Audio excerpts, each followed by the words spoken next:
les disparitions de Flannan Isle. Abonne-toi et like la vidéo.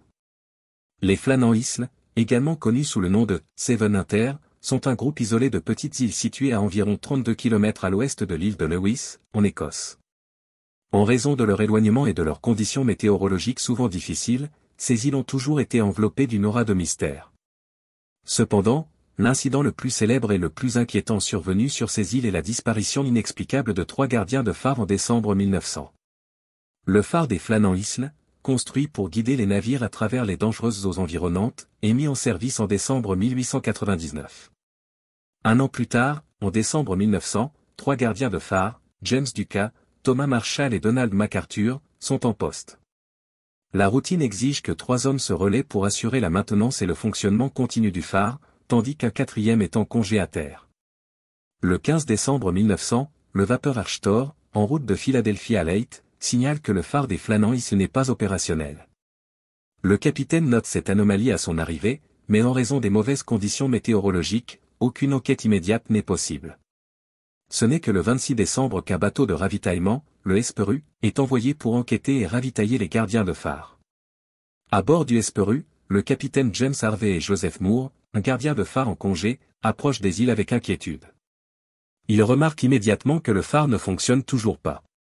En arrivant à terre, ils sont accueillis par un silence inquiétant. Il n'y a aucun signe de vie, et le drapeau habituel n'est pas hissé. Les provisions laissées pour les gardiens sont intactes, suggérant qu'elles n'ont pas été touchées depuis un certain temps. Moore monte jusqu'au phare et découvre une scène déroutante. La porte est verrouillée, et à l'intérieur, tout semble en ordre, sauf une chaise renversée dans la cuisine. Les horloges sont arrêtées, et les vêtements de pluie des gardiens sont absents, indiquant qu'ils sont sortis par mauvais temps. Cependant, le journal du phare révèle des détails troublants, les dernières entrées sont datées du 15 décembre. Marshall avait noté des tempêtes sévères, bien que les rapports météorologiques indiquent qu'il n'y avait pas eu de tempête ce jour-là. Le mystère s'épaissit lorsque les recherches sur l'île ne révèlent aucune trace des gardiens. Leurs corps ne sont jamais retrouvés. Les théories pour expliquer leur disparition sont nombreuses. Certains pensent qu'une vague gigantesque a emporté les hommes alors qu'ils travaillaient près du bord de la falaise, ce qui pourrait expliquer pourquoi 2 des 3 manteaux de pluie étaient absents. Une autre théorie suggère qu'un glissement de terrain pourrait les avoir emportés. D'autres hypothèses plus spéculatives évoquent des enlèvements par des étrangers ou des phénomènes surnaturels, alimentés par le mysticisme et les légendes locales entourant les îles Flannan.